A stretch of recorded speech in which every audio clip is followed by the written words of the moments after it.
Welcome to Happily Ever Aftermath, the podcast where we discuss relationships in movies and our relationships with them.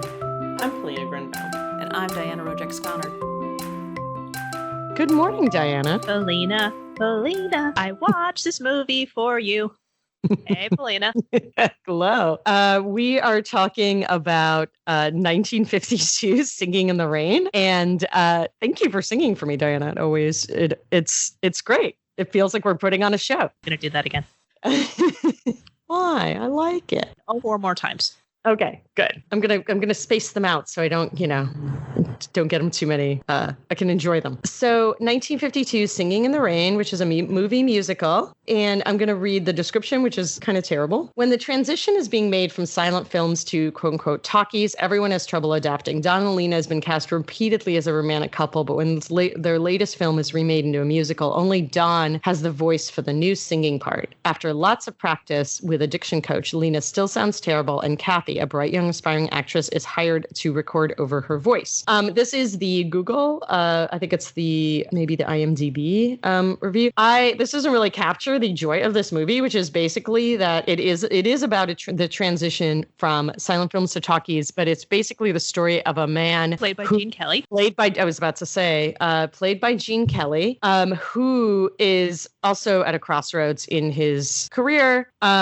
And is a very popular actor, and basically is suddenly thrust into the talkies role, and the woman that he has been basically paired with for all the silent films is incapable of shifting into this era, and he meets a plucky young ingenue called Kathy Selden, played by the wonderful Debbie Reynolds, and him and his best friend Donald O'Connor, who has been his sidekick and musician throughout his career, throughout both of their careers. They basically try to save this musical by having Kathy dub Lena Lamont character, who is played by also wonderful Jean Hagen. Everyone is pretty fantastic here. We should probably also point out that it wasn't meant to be a musical originally, so they decided to make it a musical. Yes. The Singing in the Rain was always the 1952 movie was always going to be a musical, but yeah. Be within the movie. It was a melodrama, and they had to they were talking, it was a silent movie. And then basically the jazz singer got all these audiences, and they had to pivot very quickly. So they of course it was a historical film that he plays like a French viscount in the 15th century, and they had to basically decided to just use those scenes as a fantasy, kind of a fantasy dream sequence instead. So it's like, yeah, it's madness. But I love this movie. I was super into when I was a musical theater geek when I was a teenager. I was really into movies of this or into movie musicals of this era. I really liked Stephen Sondheim too, so it wasn't like I only liked musicals of this era, but movie was on TV so often, and also I think I had it in either DVD or VHS. I think it might have been VHS. I don't even remember the first time I saw this movie. I've seen it in the theater a couple times, including the Castro Theater, which was wonderful. And yeah, it's just such a big part of my life. And I really wanted to revisit it in the spirit, because it also is to me, it's a very happy, joyous movie. And, it's like, there's just a lot going on right now. And it's sort of, I realize how I've almost gotten out of the practice of kind of experiencing joy, like pure joy. And I thought this would help. And it's been on my husband and I have been talking about rewatching this movie for ages, especially because it just got on HBO Max. So I would like to say that that was a very realistic glimpse of the fact that you just said that you wanted to experience joy because you have not recently. So how are you after watching it? I found it was exactly as delightful as I remember. That feeling of pure pleasure and joy was definitely there. I love Gene Kelly dance. There were definitely parts that felt like, I don't want to say it doesn't feel corny. It is corny, but it doesn't feel, there's not even a really good word, but you know, that feeling of like the difference between a corny you can kind of fall into and be like, sure, then to like, ugh. It definitely, there's like I will say that there were some moments where I found, it's from 1952, and the Kathy Selden character is actually a really strong character, but and they're women with like definitely power and agency, but there are definitely some ideas, some of which are made fun of in the movie. Like there's definitely a lot of they really love kind of making fun of genre movies too. Like there's a spoof element to it. At one point, there's a scene of basically everyone realizes that like, oh, perfect, we'll just make a bunch of musical. Now that we have this, like musicals are going to work really well. And so there's all these sort of spoof scenes in their heads where they make up these it's called like Beautiful Girl. And it's essentially like kind of spoofing like fashion, these kind of ridiculous like fashion numbers that were in a lot of these 30s musicals, basically like showing off these fashions that you couldn't really buy, but it was just this idea of like womanhood as being extremely having an outfit for everything, and the outfits are so like and look ridiculous. So there's definitely a bit of that, I'm gonna say, but the numbers, and just honestly, there's something about Gene Kelly, the way he moved is so masculine. It's such a like strong, I find it extremely sexy, to be honest, but it's a very masculine, strong sort of a looseness, but power. There's a real power in it kind of feels like real men doing real things in a weird way. And you notice this contrasted to the amazing Donald O'Connor, who in this movie, the things he's able to do with his body and his face, it's like he's literally a rubber. He's like he's like a shapeshifter, like he can literally make himself solid wood and then rubber. And he has such a control over his body in such a different way than Gene Kelly. And watching them dance together and interact together is really fun. There's a lot of dance, but yeah. So it's thing. And then the romance of it was interesting because that's one of the reasons that the first couple times I saw this, the romance of I was so powerful to me. And then after a while, other times I've seen it, I just haven't noticed it as much. And so being able to focus on that was interesting. It took me back to a very that time in my life where I had very different ideas about romance, than I have now. So one of the things, I was on Twitter recently and someone had asked for romance novels to be like, can you please stop making it so like they get together and then there's some sort of stupid, crappy misunderstanding or something that makes the relationship, happen. And as I'm watching this movie, I'm like, oh my God, there's no stupid misunderstanding. It's they're together. And then it's some sort of outside circumstances that is creating a conflict that they have to help get multiple, actually, which is pretty cool. First, it's the movie's a disaster. And the second thing is like, hey, your contractual girlfriend is trying to destroy my career. So, right. Yeah. And he doesn't, and yeah, you're right. Like they actually get together very early on in the movie. Right. They fall in love, or he falls in love with her. I mean, we'll get to that, I guess, pretty early on in the movie. So it's like, you're right. There isn't, you sort of just get to watch them be together and it's joyous. Yeah. I mean, circumstances, like there's the beginning of the meet cute, as it's called, from the holiday. And, he jumps into her car literally, and I'm like, yeah, I wouldn't be into this. Certain types of movies, would this be acceptable? Musicals, Lifetime, Hallmark. Right. I had that moment too, where I was like, maybe because I was like, I would have that whole. I'd be terrified. Like, and she was. And she was. And that's actually really a love, like rewatching that scene is kind of lovely because like she basically, he is escaping like he's escaping his crazy fans who like end up tearing his clothes.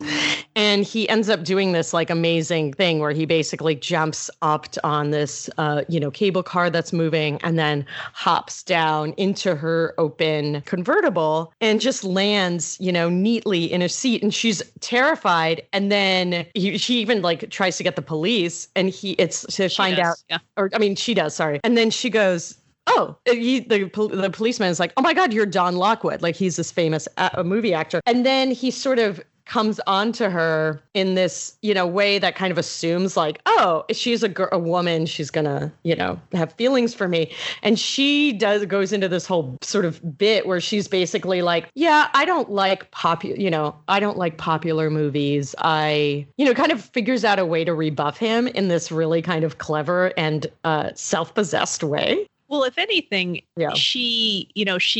Okay, first of all, you were talking about some of the things that were just like a little bit off, on the rewatch. And I'm just like, oh yeah, pulling up to the police officer, help me. Oh my God, it's a famous person. In Los Angeles. Yeah. Like, okay. Well, no, it's not the police reaction. It's so much, it's just like, yeah, if he was trying to like physically harass her, it's like, police officer, help me. Oh my God, you're famous. It's like, oh shit. Right. That's exactly right. Like, yeah, that was a little, but then it's a fantasy. We can all like get to the important part is he wasn't, he just needs to be saved. Which is also cool because like basically the first time he meets her, she's saving him. Interesting. I wouldn't have thought about it that way. In a technicality, yes, she is helping him escape. Like she takes him home. She brings him home. Oh, afterwards, I thought you were referring to like, I don't think his life was in physical danger. Well, I mean, his clothes were torn. His clothes were in physical danger. Yes. Well, and whatever. She's right. She basically unwittingly ends up helping him out out of a bind. Some of the things that I appreciate about that scene is the fact that she warms up to the fact she's like, oh, okay, he's this person. And there's supposed to be a deleted scene that was supposed to show that she was actually like a really big fan of his. Yeah. And she later on say, oh yeah, maybe I've seen all of your movies. Right. I'm wondering if this is where the trope of like, oh yeah, just act cool around celebrities so that way they'll like you.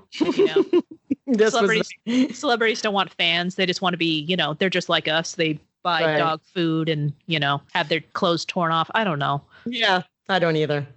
Yeah, I don't know. I'm not a celebrity, so I don't know what they actually do. I don't either. But I would assume that you're like, God, it must be very annoying to just all of your interactions are sort of at that remove. That you're always like, no one's just themselves around you. It's always. Wait, you mean they're removing my clothes? Yeah, that would suck. That would, well, I mean, it depends on who it is. Yeah. But you don't know this person, but they think they know you. Like, oh, geez. You can't just have a normal day. Like you were saying about like one nice thing about wearing a mask is nobody asks you to smile. Like when you're walking down the street, you can kind of be left alone with your own thoughts, which I have really appreciated about mask wearing. Anyway, that they can never do that no matter what. They can never just like be left alone. They're always being to smile. I want to back up to your comments about how, watching Gene Kelly dance and the masculine movements that he was doing and the fact that you have Donald O'Connor who's playing, his best friend for life, Cosmo.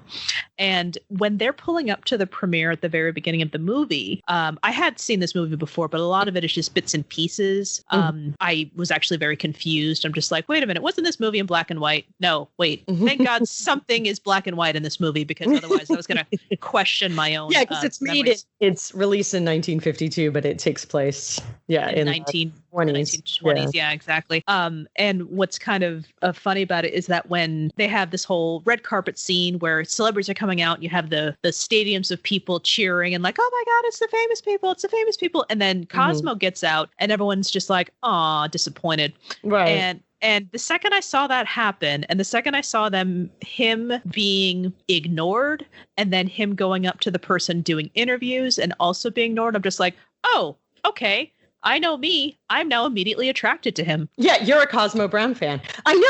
It's funny you should say that because I definitely admired him so much more than when I saw this movie. Like, your whole thing about like, I'm going to watch movies, I own movies and I'm going to be, you only watch clips. And like, definitely with musicals, that's like a thing that I would do. And one of them was the Make 'Em Laugh. Like I didn't like so much. And I really enjoyed it this time. Like I loved it. It wasn't like I didn't like it. It just wasn't, and so I would sometimes skip that one. And this time I was just so enjoying Donald, because I do not want to say that Donald O'Connor is the way that he's moving is not masculine, because that is not what I mean. It's just a different kind of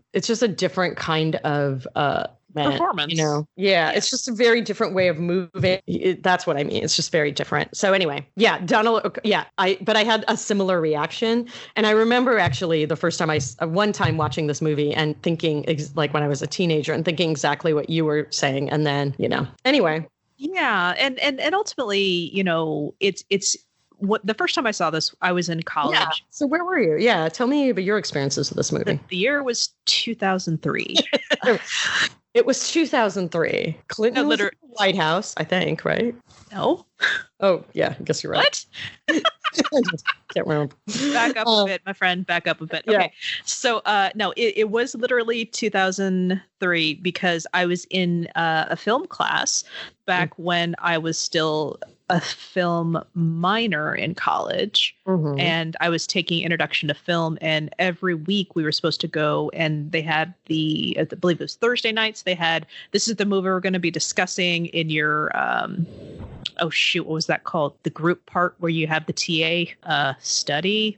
Your group study, or no, not even group study, but it's a seminar. No, because the class itself was like 1,000 people, but then we all broke up into the different, things. God, it's been so long. But the point is that you watched the movie and then you talked about it in the smaller groups there. And I saw it in the, gigantic, hall, the biggest one at Davis. And I had never seen it before. I only knew so much about it, but it was good. I remember enjoying it at the time. And in fact, I think we have to have a talk, Polina, because you had messaged me, I want to do Singing in the Rain. Like you had your tail between your legs as you asked me. And I'm just I don't want to, it's difficult times now. Nobody needs to be tortured. Polina, I am not anti-joy, okay?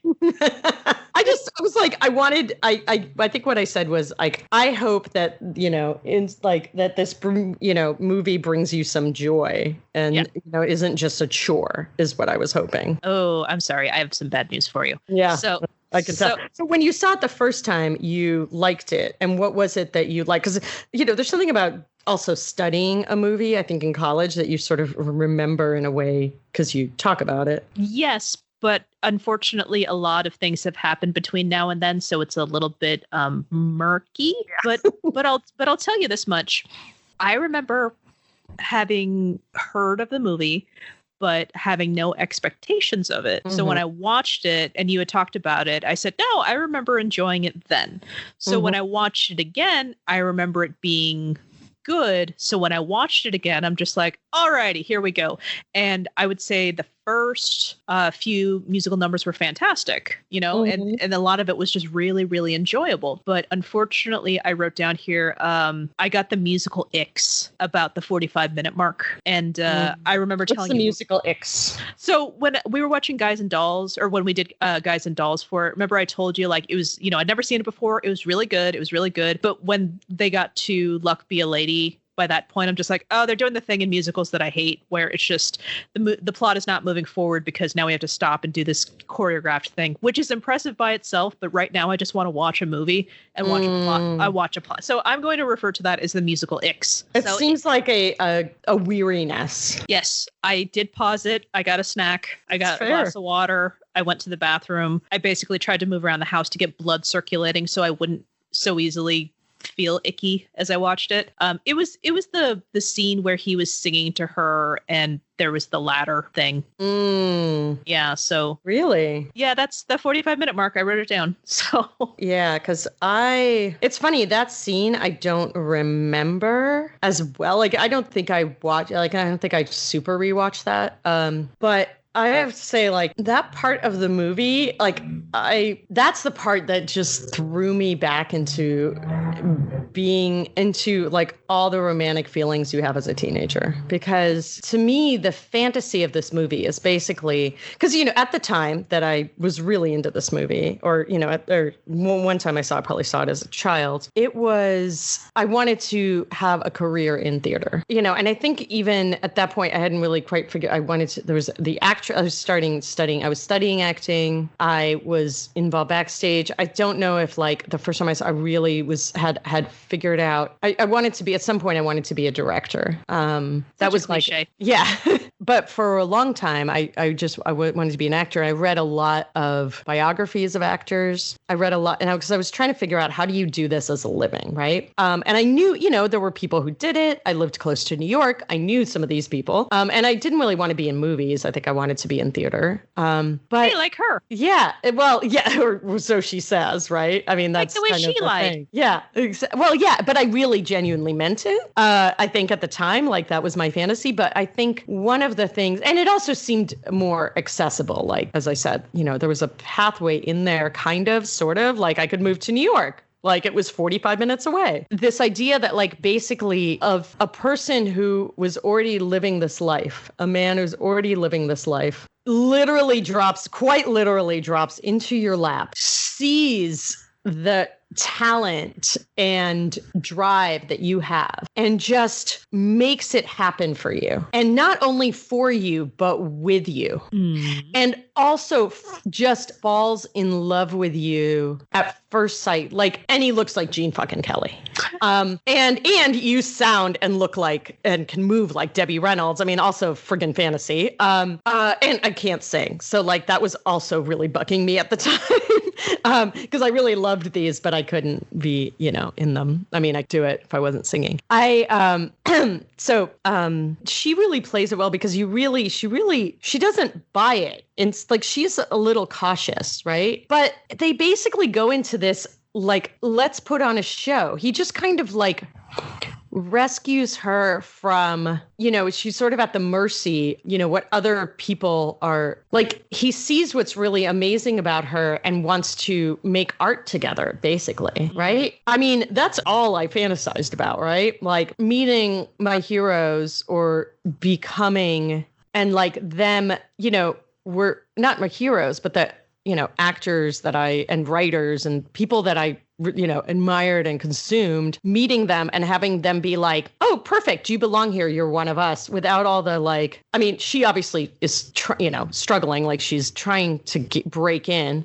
And it's such an amazing fantasy without the like, because it was really scary to contemplate. Because I was, I grew up, my parents were incredibly supportive of a lot of the paths I chose, but they were also, because they exposed me to all of this stuff too, they're the ones who were like, this, basically this medium is worth a lot. It's worth your time. It's worth your money. It's worth your attention. And so, I think they wanted it to be, but they were practical. So I was really trying to figure out, how do you do this? How do you make a career out of this and not end up miserable and end up actually being able to do it? And so kind of like Hannah and her sisters too, of like, these movies about having a life in art, or such a cheesy song. Like, I don't love the song. I have to admit, it's a bit much. It's really too much. It's too saccharine for me even. But man, just the way he like thinking about being on one of those magical dates where everything feels like it's happening for you, for the two of you. That's what it reminded me of. Wow. At a time when everything is just,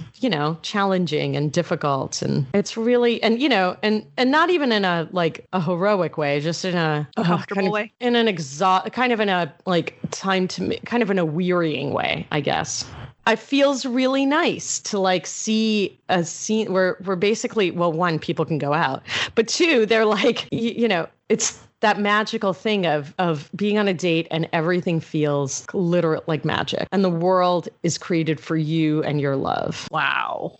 Yeah. Wow. That's have you been on such a date, Polina? Yes, I have. Wow. When was the last time you've been Several on such times. a date? Uh-oh, I got the gears turning over here. No, I'm just thinking. I'm trying to be like honest about it, not like, oh, it was last week. I think it was 2 years ago, maybe. I think it's been since, but I mean, I've definitely had that with friends of mine. Like my friend Robin and I will go on these, we just kind of run around town. We used to run around town, and it felt like everything that would happen was sort of part of our little, like, our little personal movie that we would be like, the perfect thing would present itself. We'd go and it just felt like, so, but that's not a date. That's not a romantic date. But you two would break out into dance numbers? Well, yes, actually. I mean, usually it was me, but she would tell me that I need to, and then I would do it. But now that I think about it, Polina, you and I have broken out into dance numbers.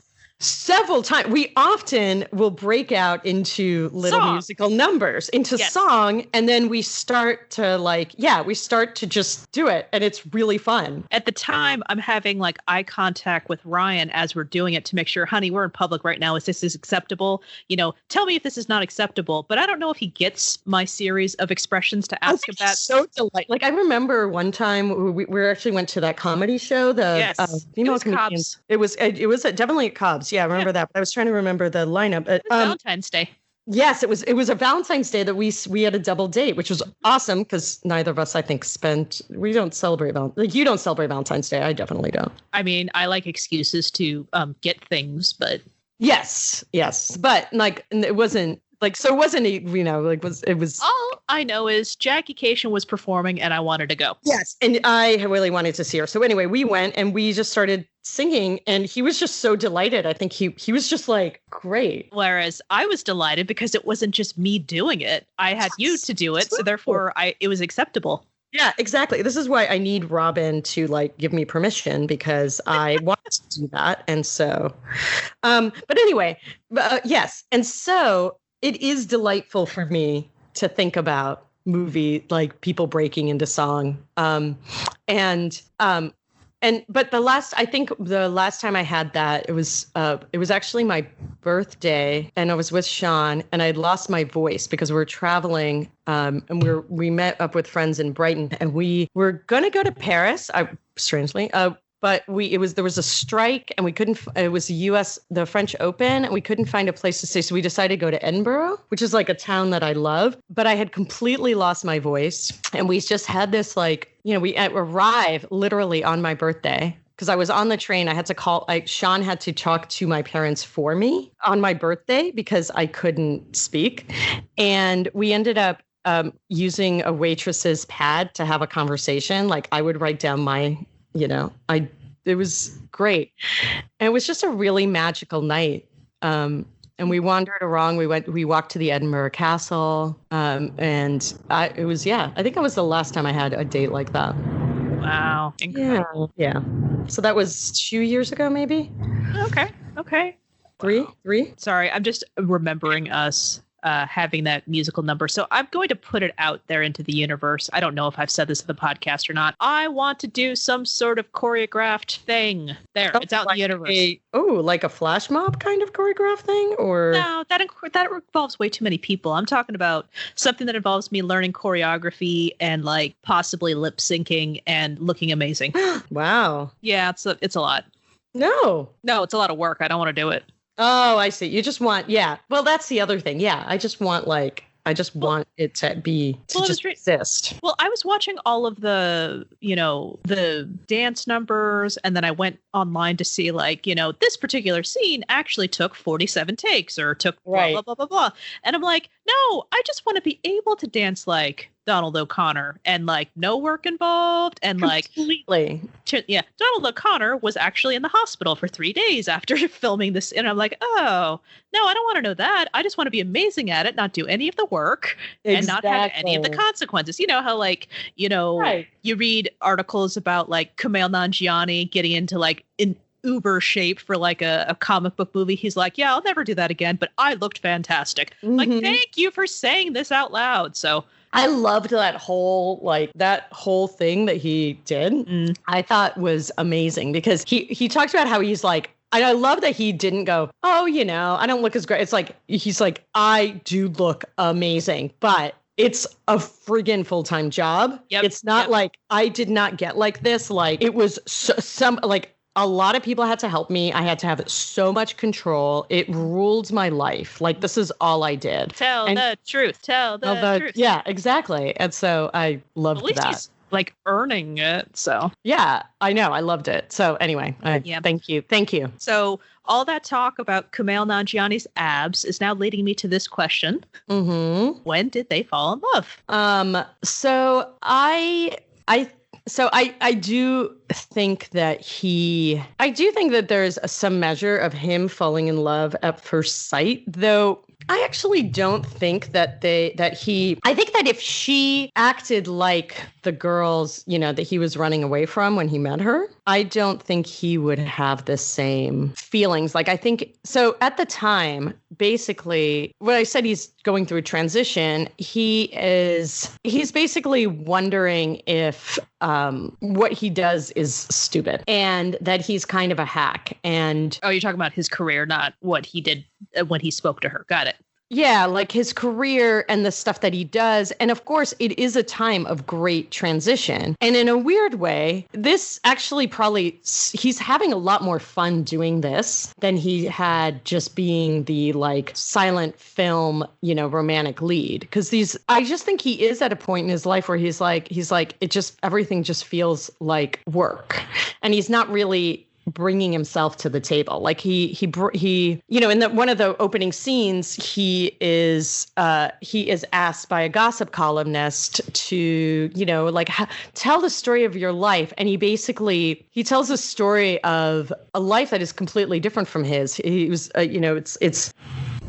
you see in flashbacks, like the difference between really his life, which was that he was like busking on the corner for change. He was in, pool halls. He was on, vaudeville. He was, and they, but he tells a story of like, my parents brought me up on the classics and Shaw and Shakespeare and Ibsen. And he says this thing, and it's so obviously a spoof, right? It's like, he's like, and always dignity, which is like, but the things that actually bring him pleasure are these ridiculous, is basically like playing essentially with his friend Cosmo, the Daniel O'Connor character. I think that the sort of transition to talkies, I think whenever anything, shifts, whenever there's any big shift, of course, everybody sort of starts to ask themselves, what's the meaning of all this? And I think that he meets her at that moment, and the fact that, and I think that these are thoughts he'd been having for a long time,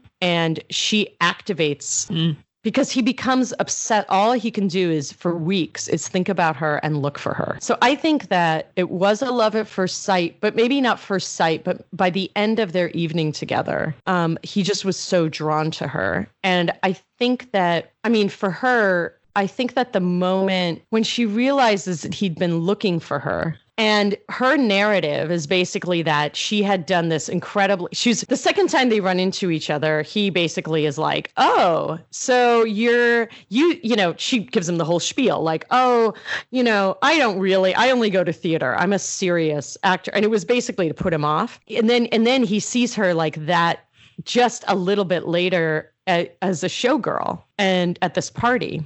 He basically like kind of harasses her about it, and she's like mad about that. And then she throws a pie in his face. She means to throw a pie in his face, but she throws it in her cast, his co-stars. Like co-star's face. And of course the co-star is now like making her, basically trying to blacklist her. And I think that I guess to me, I think that she realizes like the depth of her reaction to him, I think, is that she has feelings for him because it just bothers her so much. And, she has such a strong reaction to it. And I think it's like when she sees him on the set third time, he's been looking for her. It's like everything just clicks. It's all just meant to be like this. It's like, of course, this is just how it's supposed to be. That's when she realizes that she's in love, because it's such a ridiculous fantasy until she sees him and he says, I've been looking for you. And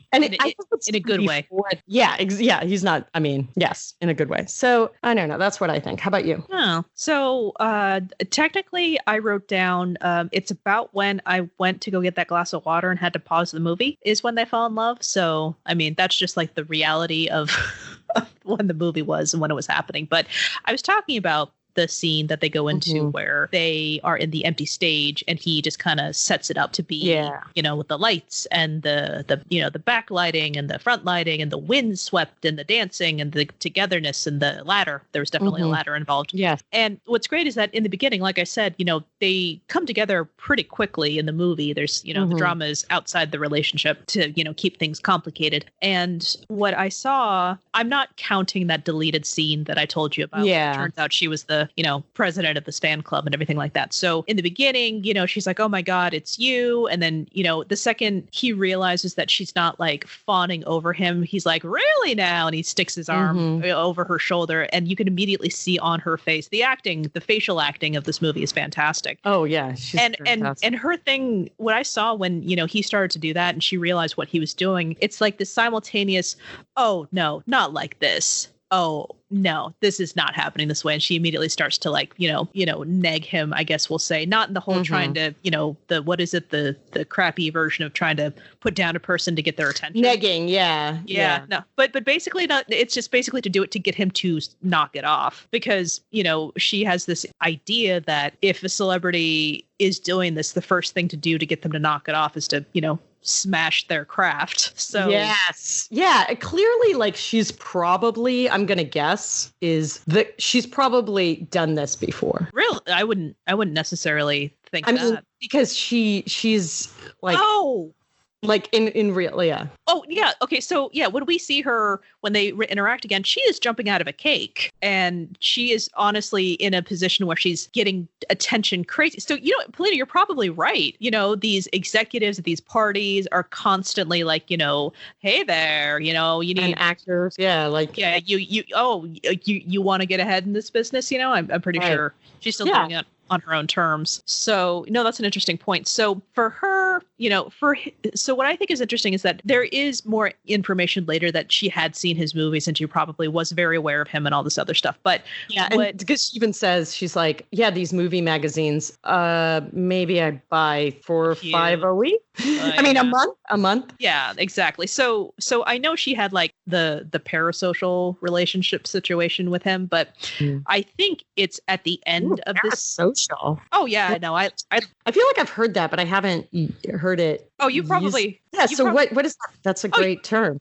Oh no, you've probably heard it from me. I learned it from Best Forevers, and I was gonna say that's such a Best Forevers. That's where I learned it. There it is. But remind me what it means. Oh yeah, so like basically like all the people whose podcasts I listen to, it's like you were just talking about it. It's like you think the celebrity, you have this relationship with them. Me and Taylor Swift are besties because her songs are like, telling the story of my soul, that kind of stuff. And yes. So it's like, I have this relationship with a celebrity, but if I were to ever meet them in person, they wouldn't know who the hell I am. So it's like, Got it. Yeah, it's pretty freaking cool. And the second I heard that, I'm just like, shut up, word, you don't know me.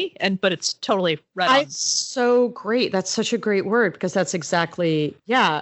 Thank you for reminding me of that word too. I mean, it's right on the money right there. Right. So yeah. And actually, I would love to hear more about when parasocial relationships become real relationships, because it happens all the times in the movies. So, okay. I was thinking about this. So when I was working in theater, I worked in this theater in Woodstock, New York, which I've mentioned a lot. This is where I walked Paul Newman's dog. And and there's a woman named, her name is Marion Seldes. She actually passed away a few years ago, an amazing actress. And she was, I knew her as and I'm not saying this to be, it was like, I knew her as a theater actress. I'd seen her a few times.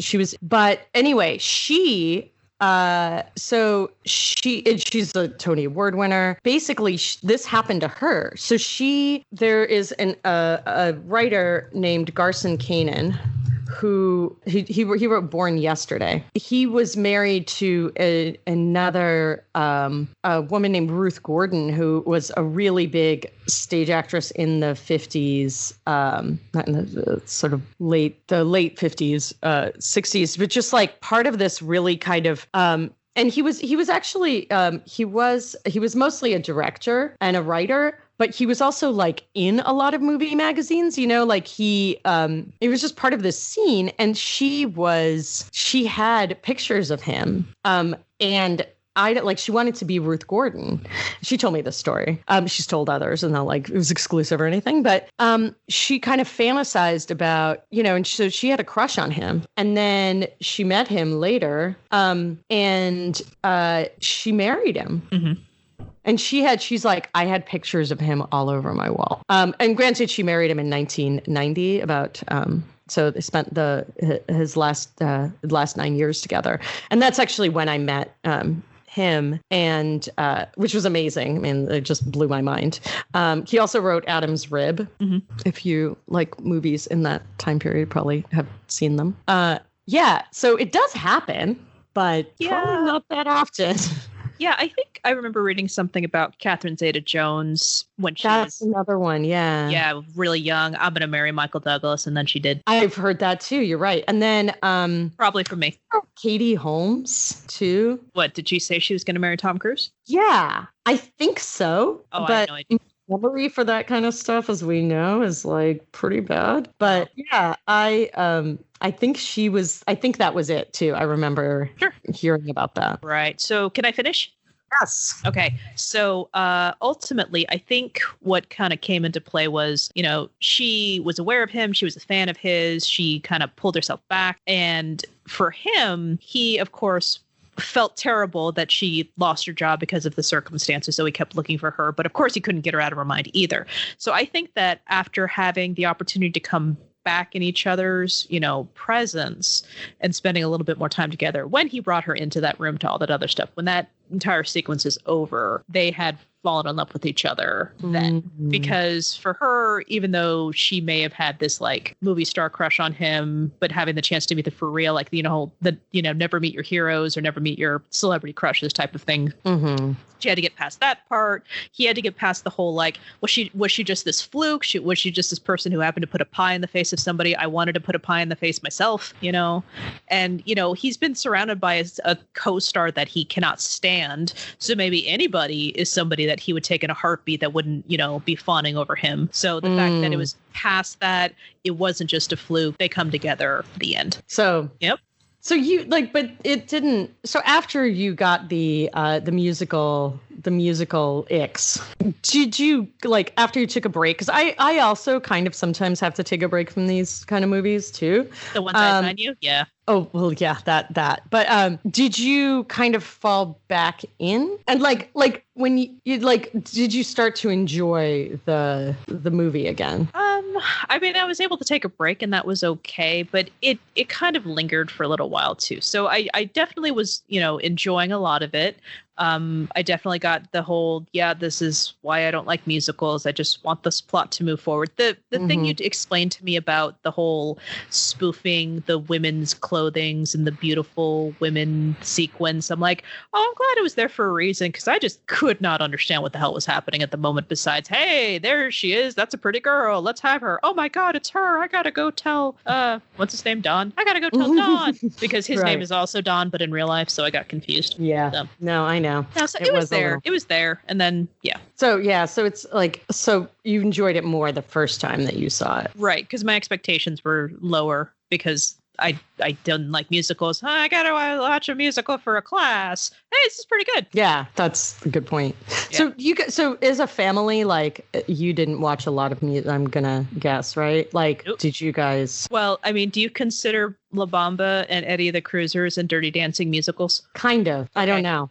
Musically inclined. What was it? We called it, musically inclined films. I call it that. You just stole my words. No, you're right.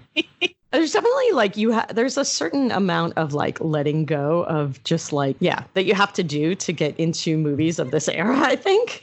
And it's not always easy to do. Who's into it? Yeah, like I said, Guys and Dolls, I was able to get even further, but that movie was over 2 hours and they got me right after the 2 hour mark. This particular movie, I don't know, I was tired and I had higher expectations because I knew I had enjoyed it before. Yeah. So it's numbers of factors, Polina. Maybe I had heartburn last night and couldn't sleep. I don't know. Yeah, there's lots of reasons. Yeah, but I maybe there's a pandemic going on and we're all experiencing a collective trauma. I don't know. Right. I think that's a big part of it. I mean, not to not watch this movie, but that's what I was worried. It was funny because that's one of the reasons I asked is I was worried about it too. I was a little nervous that I would, much like American in Paris, I would be oh, I'm not enjoying this as much. And it would depress me more because I was I'm in a place in my life where I can't even enjoy singing in the effing rain. Yeah.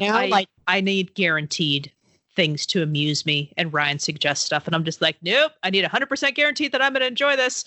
I guess to me, I was like, it was almost like a depression barometer. Like, if I don't enjoy this movie, then I need to I need to move from self-care to care, like to a care home. I did not. So anyway, sorry for that digression, but that was a question I wanted to ask you before we went into this, and I really wanted the answer. When we move to our next segment, did you want to go first? No, I kind of want to hear yours. Oh, okay. Yeah, this is probably good to end on the person who suggested and finds this movie delightful. Okay. Yeah. So for me, for what happens next. Okay. I'm going to be honest with you, Polina. Mm-hmm. I love this movie decided to pull out all the stops to make this movie happen and become a smash success. However, 6 weeks to make a movie, not only make a movie, but like make a movie while they are tied to the parts of the movie that have already been filmed, and they have to cram that into this musical that they decided after it failed in a preview that it needs to be this now. This will get it off the ground. Also, those musical sequences that they had were so flippin' elaborate. I don't understand how they could have done one scene in that 6 weeks, let alone all of them, to make all of it a musical, period. So I'm going to put this on the shoulders of the fact that they have completely obliterated the resources of all the people on set, especially the lead actor. So I'm going to say that him being put on this brutal schedule for 6 weeks has caused some long-term injuries to this man. If considering this movie did that with everything that we saw, why wouldn't that be the case for the musical within the musical? So I'm going to say that because of this long-term trauma and damage of putting this movie together, even though it was successful, he's going to take a break for a little while and start working behind the scenes. He's going to be still part of the business. He's going to be still part of the contracts, but he blew out his body and blew out his voice, so he can't fulfill it. So they're going to try to get him to fulfill this contract in other aspects. Kathy is going to, start working more consistently because she's the leading lady now, and it's going to get to the point where they're going to be together. They're going to accumulate a lot of wealth from the, success of their projects together. But then she's going to think, well, maybe I should be that Broadway actress that I claimed I was in the beginning, because that didn't come out of nowhere. She did want to act, but she was trying to do it the way that she knew how, and that was in California. So when she does accumulate enough wealth to take a chance on Broadway, I mean, she's not going to be welcomed with open arms, because that sneering that she did in the beginning for him is something that exists in reality. So she has to earn it, and she has to get into practice about, trying to be working in theater, because I imagine it's not like, hey, if you can do it here, you can do it here. You have to adjust. It's not like, like me when I said I want to dance like that and not work at all. No, she's going to work for it. So as a whole, it's going to be, them together, them working together, her in theater. And on occasion, they're both going to pop back into these other movies, throughout in smaller roles. And people are going to be delighted by that. It's just like, oh my God, there they are. And they're amazing. And it's so great. And I can see them being those actors that win the honorary Oscars at the end of their career, because they did so much. They did so many amazing things, but they never had the performance or the directorial project that got them the Oscar. So they're both going to get their own individual honorary Oscars, maybe even together as a collective, for all of their bodies of work. And that's it. That's going to be their careers. They're going to be together. They're not going to have any children, but what they have produced together is going to be their gift to the world and their legacy. Mine very different. So I buy this like hook, line, and sinker. I think that they are going to. I actually think that we're seeing the birth of a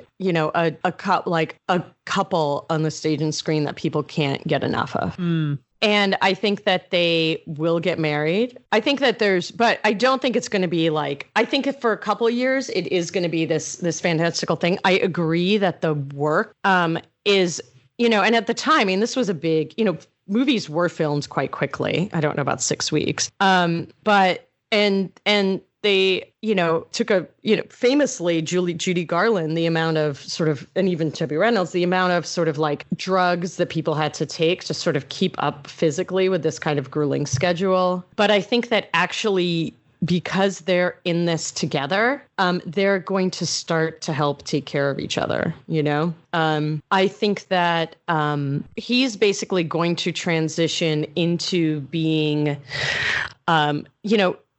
basically they're looking for stars right now. This has never existed. It's a guarantee. And I think that it's at some point, it's they're going to be in so many movies and people, there's going to be a transition where people will get sick of it. I think that, World War II is coming. I do reality. Think, yeah. So I think that basically, he is going to become known kind of as this like, great kind of American, because he's going to go and he's going to do a lot of tours of the, USO and basically like this is the kind of stuff that you're fighting for. I think that he's going to start to get known as a great dancer. I think at some point I think you're right. She's going to want to be in more serious films, but I think that's going to be way later. I think that they're going to, think that that's where the tension is going to come in. I also think that Donald O'Connor, like that shift is going to change the Donald O'Connor character, that shift Cosmo is also, that relationship is going to change. And because he is going to start getting known as his own man rather than just his sidekick. Oh, but I actually department now. Yeah, he's head of the music department. But I think that they'll have because he's older than her, he's probably, he might go through a slightly different career trajectory at some point. They can't be basically like this, movie star couple forever. But I think they'll weather it. Like, I think that maybe they'll separate for a little bit and then they get back together. But I don't know. I think they will. I don't know why, but I don't really see kids for them. I didn't either. So yeah, I think that but I do think that there are going to be people I do actually see it for Cosmo. And I think that they're going to be like the, kind of the aunt and uncle who will take in, that was the other thing I was thinking is they basically take in some relative, I think that they sort of foster some children that they're related to. At some point, that are basically just falling on hard times. So I think they'll just, and I think when they both pass away, and I think they'll pass away within, a few years of each other, because I think that it'll be one of those things where you find out about it and you're like, oh, kind of like what's happening now, that era is over, and a sadness. And yeah, I don't know. I have hope. I still really enjoy this movie. Yeah. No, with what you said, and that was kind of interesting. It's you were saying the long grueling hours and then they'll get to it together. I'm like, oh, I want to change my answer. They start unionizing and they get honest working conditions for people who are basically destroying themselves for this. The end. Oh, yeah. Because when does SAG? Not the 1920s, maybe the 1920s. I don't know. I don't know if it matters that much, though. Yeah, it may not. That's okay. We did it. Okay, I like it. So there it is. Singing in the Rain. Yeah. Did you get joy? I did. Okay.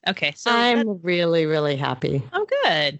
So it's true. SAG it started in 1933 before it merged with AFTRA, which happened in 2012. But it makes sense. They would unionize. Maybe they have the power to unionize. I also just want to mention, we haven't talked about her, but his original romantic lead is played by Jean Hagen, and it's really fun. She's great in this. She's fantastic. I know they tried to make her out to be like the ditzy villain. If she had her own version of, I'm going to get what I can while I can. And exactly. Fine. But in the beginning, it's just like, no. I'm really sympathetic to her in that they're just like, no, honey, no talking. Shh. Right. Like, no. Yeah, that definitely that's stuck in my craw a little bit too. Well, little asterisk for there. This movie had parts that did not age well. There, we recognized it. Yeah. Yeah. And even if it's not ageless, but it's they don't recognize it. Yeah, she's trying to get, I think it was her lack of self-awareness about what her strengths and her weaknesses were. But Well, also the fact that her running line was, "Do you think I'm dumb or something?" And I know. yes. Yeah. But that's the joke. Yep. All right. Well, Singing in the Rain is considered to be one of the greatest movies of all time and has 100% on Rotten Tomatoes. So That's it, really? yes, it does. That's amazing. Great. Yeah. So if that's, there has to be a love for this movie. So we'd like to hear what you think about it. You can reach us on Twitter and Instagram at HEAMCast. HEAMCAST. And we're on Facebook at Happily Ever Aftermath. If you are listening to us, one of the greatest ways you can help us out is to tell a friend about this podcast or leave us a review on, Apple Podcasts or anywhere that they'll let you scream to the rooftops that you like us so much. We would Find your rooftop and be safe about it. But yes, but do that. We'd appreciate it. Rooftops are wonderful places right now. I take full advantage of mine. Up on the roof. There, I did it twice. On the roof. Sorry, my throat is all. I got to 2 singings for you, Polina. You're welcome. I really appreciate it. And I got to sing along, and then I realized I can't sing that high. Oh, I'm sorry. Okay. Well, you gave me what I wanted, and I couldn't handle it. All right. So next time. Yes. Okay. So welcome to another one of my genius theme months. Oh, what you got? What you got for me this time? We are going to be celebrating Hot August Nights. NIGHTS. Oh, I knew it. Let it sink in. Let my brilliance sink in. Oh, and it's my turn. And we shall be watching Robin Hood, Prince of Thieves. Whoa, I've never seen it. You have never seen the Robin Hood, Prince of Thieves? I have never seen the Robin Hood, Prince of Thieves. Okay, well, I'll sing it for you. Oh. I do it for you. So we're going to wrap up by saying it's from 1991. We're going to be practicing our British accents and getting it wrong. I know what happens. All right. Well, until then, thank you very much. Thank you. See you then. Bye-bye.